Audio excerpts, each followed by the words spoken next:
একদিনের জন্য বাড়িতে গিয়ে কি করলাম এবং কতটা মজা করে পুরো সময়টা পার হয়ে গেল সেটাই থাকছে আজকের ভিডিওতে। বাড়িতে গেলে আমি এতটা এক্সাইটেড থাকি, আমার ভিডিও করার কথা মনেই থাকে না, তাই অনেকগুলো ক্লিপ এখানে মিসিং থাকবে। আমি জাস্ট যতটা ভিডিও করতে পেরেছি শুধু সেটা নিয়েই আজকের ভিডিওটা। এবং এখানে দেখতে পাচ্ছেন আমাদের পেছনের গাড়িতে আমার ভাইরা রয়েছে। আমরা একসাথেই বের হয়েছিলাম, 9:30টার মধ্যে বের হয়ে গেছি। আমরা স্কুটি নিয়ে বের হয়েছি, ওরা বাইক নিয়ে। সুন্দর এবং সেফলি আমরা আমাদের বাড়িতে পৌঁছে গেছি। এবং এই নদীটা যারা বাঁশখালীর মানুষ তারা চিনতে পারবে, নামটা বলে যাবেন। এবং বাড়িতে গিয়েই প্রীতমকে কিন্তু বরণ করা হয়েছে, তাকে আশীর্বাদ পর্ব শেষ করা হচ্ছে। এটা জেঠিমা করছে, যেহেতু আমার বাবা অসুস্থ থাকায় আমার মা বাড়িতে যায়নি। এবং এটাই প্রথম প্রীতমের তার শ্বশুর বাড়িতে যাওয়া, যেহেতু 1 বছরও আমার বাবা অসুস্থ থাকায় তাকে আমাদের গ্রামের বাড়িতে নিয়ে যেতে পারিনি, আমার গ্রাম দেখাতে পারিনি। তাই জামাই আদর তো একটু আধটু থাকছেই। যাওয়ার পরপরই আমার ভাইরা সবগুলো পুকুরে নেমে গেছে, যেহেতু পুকুরের পানি একদম শুকিয়ে গেছে। পুকুরের মাছ সব তুলে নেওয়া হচ্ছে এবং যখন বর্ষাকালে নতুন জল আসবে তখনই আবার নতুন করে মাছ ফেলা হবে। এই যে দেখতে পাচ্ছেন এখানে নিশাদদা আছে, প্রীতম আছে, লাড্ডু আছে এবং আমার ভাইদের অবস্থা দেখেন, দেখে মনে হচ্ছে আমরা তাদেরকে মাছ ধরার জন্য ভাড়া করে নিয়ে এসেছি। উৎস এখানে বিশাল আকারের একটা শোল মাছ তুলে এনেছে, সেই সাথে এখানে মাছগুলো দেখতে পাচ্ছেন ছোট মাছ বলতেই পারেন অনেকে, বাট সবগুলো আসলে তুলে ফেলা হয়েছে।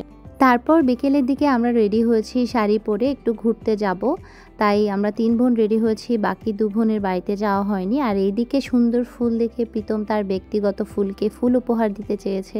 স্বাভাবিক, নিজের ব্যক্তিগত ফুলের যত্ন না নিলে তো হবেই না। এই যে দেখতে পাচ্ছেন পুকুর ঘাট, এইখানেই আমার সুন্দর ছোটবেলা কেটেছে। আমার প্রিয় একটা পুকুর, এই পুকুরে আমি বিকেল কাটাতাম, সকাল কাটাতাম, আমার সুন্দর সময়গুলো এখানেই কাটতো। এই জন্যই আমার বাড়ির প্রতি অনেক বেশি টান। কে কে বাড়ি পছন্দ করেন এমন আছেন কমেন্টে জানাবেন। তারপর চলে গেলাম বাঁশখালীর সাগর পাড়ে, সেখানে গিয়ে দেখলাম ভাটা চলছিল, সাগরে একটুও জল নেই, অনেক দূরে চলে গেছে। তারপর এখানে লাড্ডু গোপালকে দেখেন মহা খুশি, সে বালি পেয়ে ইচ্ছে মতো খেলছে। এইবার বাড়িতে গিয়ে সবথেকে মজা সে বেশি করেছে। বাড়িতে ফেরত আসার পর প্রীতমের আরও 1 দফা জামাই আদর চলছে, কারণ এই যে প্রথমবার শ্বশুর বাড়িতে গেলে যা হয় সবাই মিলে একদম জামাই আদরে পরিপূর্ণ করে রেখেছে। তারপর ভাই বোনরা মিলে আড্ডা দিতে দিতে গল্প করতে করতে রাতটা কেটেই গেল। এবং রাতের দিকে আমি একটা আমার বন্ধুর দেখা পেলাম, এবং এটা কার কি হতে পারে, কার কি ধরনের রিলেশন আছে ওনার সাথে সেটাও হচ্ছে একটু জানাবেন। আপনাদের কার কার ভালো লাগে, কার কার ভয় লাগে সেটাও কিন্তু জানাবেন। এবার আমার পরের দিন সকালবেলা ঘুরতে গেলাম একটু বিলের দিকে, যেহেতু চলে আসতে হবে, মনটাও অনেক বেশি খারাপ। বাড়ি পছন্দ করা মানুষগুলোর না বাড়ি থেকে চলে আসার সময় সব থেকে বেশি কষ্ট লাগে। এই যে দেখতে পাচ্ছেন আমাদের মন্দিরের চণ্ডীমা, মা অনেক জাগ্রত। প্রতি বছর মায়ের পুজো করা হয় আমাদের বাড়িতে, এবং আমিও সব সময় চেষ্টা করি বাড়িতে যাতে পুজোর সময়ও যেতে পারি।